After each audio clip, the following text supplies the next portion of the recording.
ஆண்டவர் இயேசு கிறிஸ்துவின் இனிதான நாமத்தில் அன்பின் வாழ்த்துக்கள். உங்களை மீண்டும் சந்திப்பதை குறித்து நான் மகிழ்ச்சி அடைகிறேன். ஜான் காட்டுப்பாதையிலே நடந்து சென்று கொண்டிருக்கிறான்.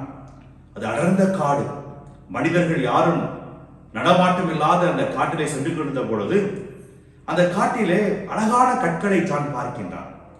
பார்த்த உடனே அந்த கற்கள் மிக அழகாக இருக்கிறது சொல்லி அந்த எல்லா கற்களையும் எடுத்து தன்னுடைய பைகளை போடுகின்றான்.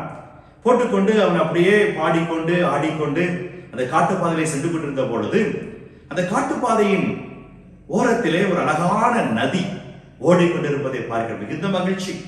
நதியிலே சென்று தனக்கு தேவையான தண்ணீரை குடிக்கின்றான்.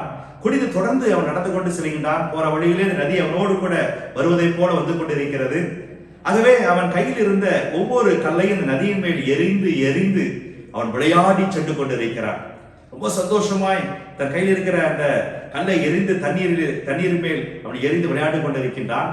அப்படியே அவன் சென்று கொண்டிருந்த பொழுது கடைசியாக அவன் வீட்டின் அருகில் வந்து விட்டான். அவனுடைய பையிலே அவன் விட்டு பார்க்கின்றான். ஒரே ஒரு கல் மாத்திரம் இருக்கிறது. அதை கையில எடுத்துக்கொண்டு தன் வீட்டுக்குள் செல்லும் பொழுது வீட்டிலே இருந்த ஜானுடைய நண்பன் அந்த கல்லை பார்க்கிறான்.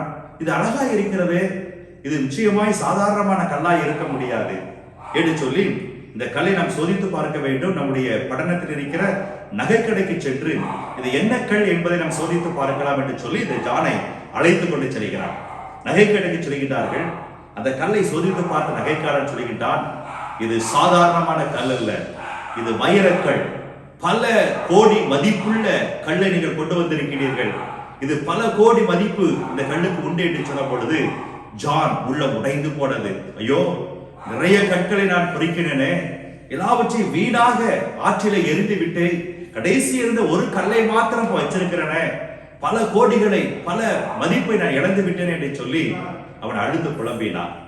கிறிஸ்துவுக்குள் மிகவும் பிரியமானவர்களே, எபேசியர் 5:16 நாட்கள் பொல்லாதவைகளானதால் காலத்தை பிரயோஜனப்படுத்திக் கொள்ளுங்கள்.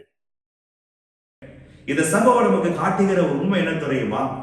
ஆண்டவர் நமக்கு ஒவ்வொரு நாளும் 24 வைரங்களை கொடுத்திருக்கிறார். வைரம் என்றால் 24 மணி நேரத்தை கொடுத்திருக்கிறார். இந்த நேரங்களை எப்படி நாம் செலவு செய்கிறோம்? புரோஜனமாய் செலவு செய்கிறோமா?